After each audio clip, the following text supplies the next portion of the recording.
Okay, dear student, aligned with the blended teaching, I'm going to cover the first session of asynchronous teaching. Uh, Here, review from the previous session.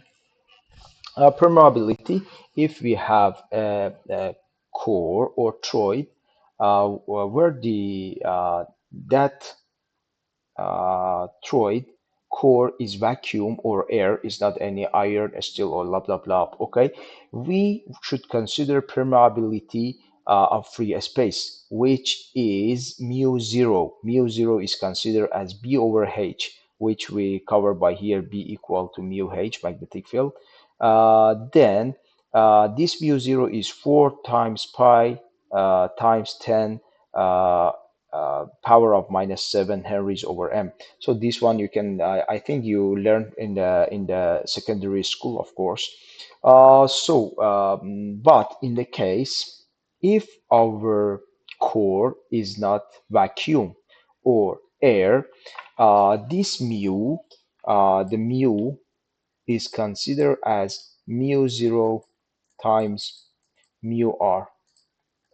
Mu zero is there for the free space, but mu r is the value. You must find it in the textbook or find it in the internet.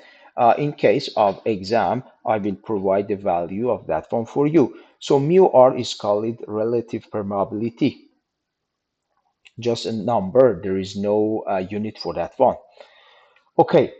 uh, in the case of calculating the B, which is flux density, we are going to develop our equations. Last session, in the face-to-face meeting, I mentioned we have the MMF, which is equal to N times I. Okay, and here today we are going to expand it. I think last session also develop that one. Ni MMF equal to Ni. N is number of turn if we have a core. Okay, the number of turn, this is N. I is the current by here, injected by here, equal to H, which is flux intensity, times L. L is the average length of the core. Okay, so this is L.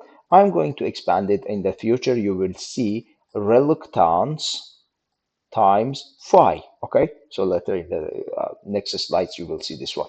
Okay, right now we have B equal mu H. So we are going to use this one, this part of the formula, and replace H, which is Ni over L. And you can see Ni over L replaced by here. Then we have B, which is flux density, equal to mu, which the mu can be considered even as a mu zero times mu r times N times I over L. Okay, this is something we have for the B. No, we know from previous formula, you can find it in this slide, B equals phi, okay, which the phi is the flux circulating inside the core, inside the iron core or steel core, over A, which is cross-sectional, correct?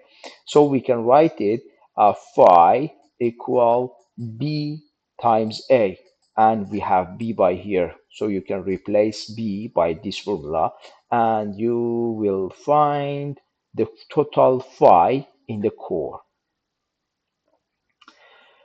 Based on the Ohm's law, we know the uh, resistance, which is R, okay, equal voltage over current, correct?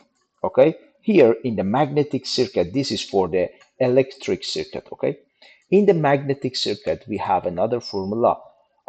We should represent R in a magnetic form. So on behalf of resistance, we have reluctance, which is somehow R. Okay, in this way you can see is here. You can see how they represent the R. Okay, on behalf of voltage, we have MMF. So whatever you can write down for MMF is NIHL or Of course, we're searching for the reluctance. Okay, so these two over I in the magnetic circuit is phi. So you can see MMF from this formula, you can see MMF is R times phi, and I mentioned it by here. So my suggestion, memorize this important formula, number one, this important formula, number two, and this important formula, number three, okay? These three very, very important formula will be used whole this unit and of course this chapter. Okay, now we are going to map in the same way what is the difference and similarity of the electrical circuit and the magnetic circuit. You can see at the left hand side we have the source of voltage for the electric circuit. For the figure B, which is magnetic circuit, we have MMF, and MMF represented by N times I, which is the simplest way we can represent MMF, okay? Then, in the electric circuit, the current we're circulating whole circuit, okay? Flow in the circuit. But in the magnetic circuit, we have flux, which circulating and flowing in the circuit. Finally, on behalf of resistance, we have reluctance. No, I think we are going to, this is the table, so the units, everything can be compared with each other, okay? In the next slide, it's very simple, okay? You can go through this one and memorizing. In the next slide, we talked, in the face-to-face, I talked about the magnetizing curve. So what is the magnetizing curve? I can repeat the magnetizing curve meaning, and it's very simple. Magnetizing curve. Assume we have a core, whatever it's steel or it's iron. Okay, the magnetizing areas inside this one are in the way that the total iron is in neutral. So it's not a magnetic one. Assume this is. Okay? Is a part, a section, a whole section of the iron means a core. This is our core. Okay? This is our core. Assume this section I just highlighted by here, very, very small one in the case of not even millimeter, less than millimeter, okay?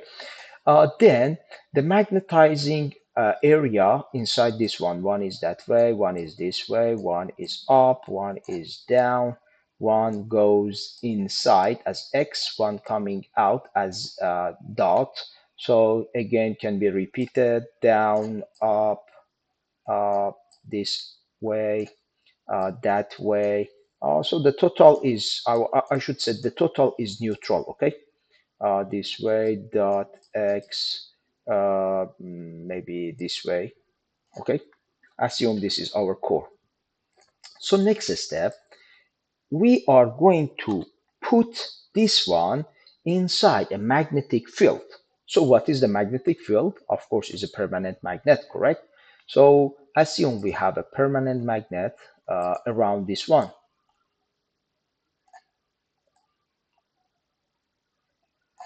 This is N, this is S. So the way of the permanent magnet is sending out from N enter to S. So the way is this one. So if we put it inside this field, okay, assume this field is a weak one, it's not very strong one. So there is an effect on the iron core, correct? So on behalf of this one, means these domains, these areas are opposite of the new magnetic field. So this one slowly start to change. So this is the opposite, become this way. Okay, this is this way, become this way, become this way. Okay, and this is dot, change to somehow up, opposite, down. Okay, all of them.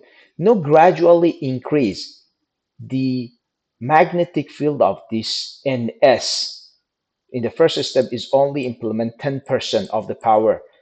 Finally, we can implement 100% of the power of the magnetic field. So when we implement the whole power, all these domains become the same direction. All become this way, correct? Then if we increase it more and more, from 100, I increase it to 110%, or make it 200, okay, percent. Is there any rooms for these domains to be aligned with the magnetic field? No, there is no rooms. So it means that when we reach to 100%, we already reached to saturation point. Okay, if you look at the right hand side figure, this figure, you can see based on this area, based on this area, this is called the knee point. This is knee point, which all transformer, electrical machine, and anything you know in the electrical engineering, okay, working around this area, exactly around this area, okay. So before that, we consider the curve as a linear curve. After that point is saturated one.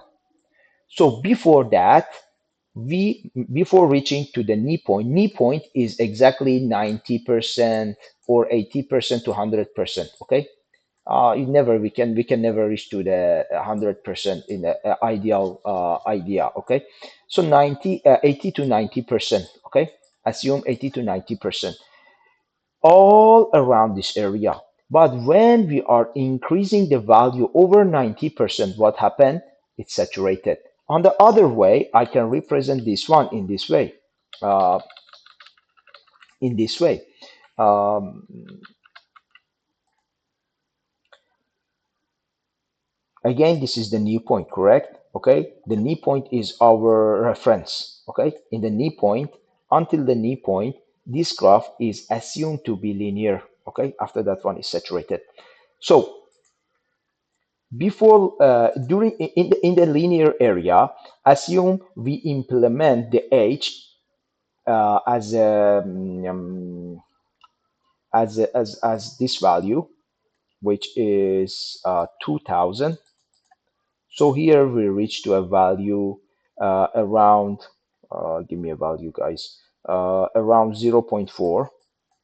So again, increase it to 4000. So linearly must increase. So it must be linearly increase. It should be reached to 0.8, correct? Okay.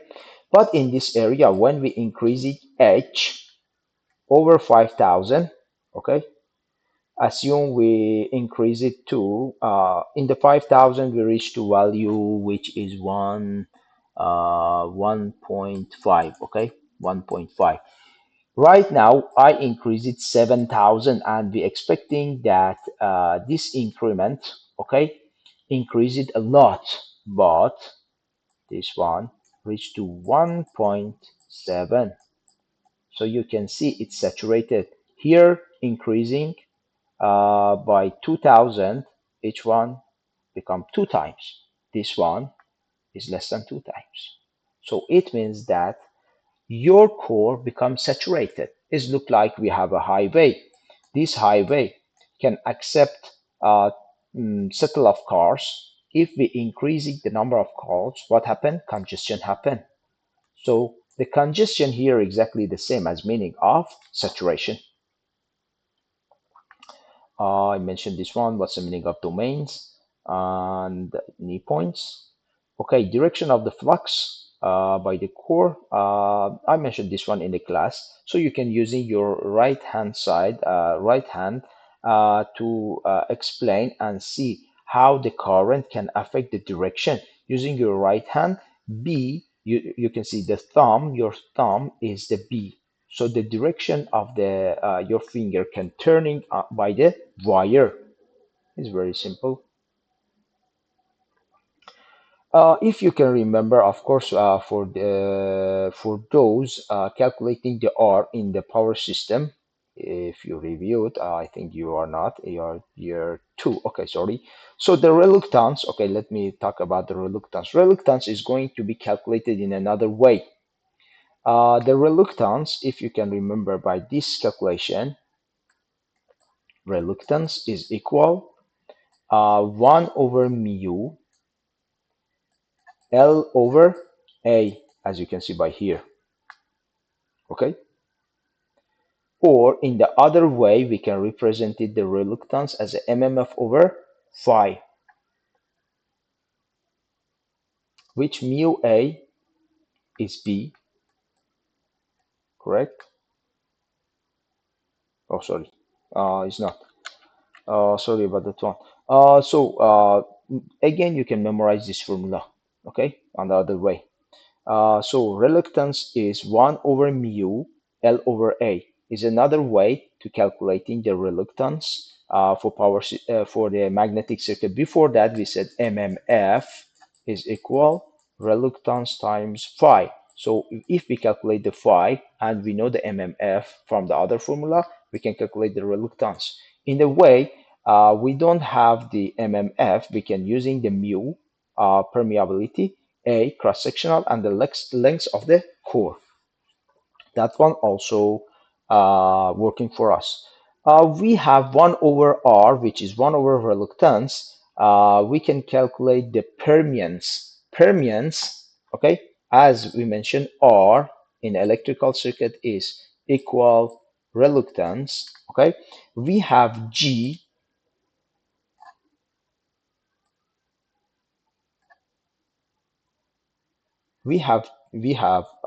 G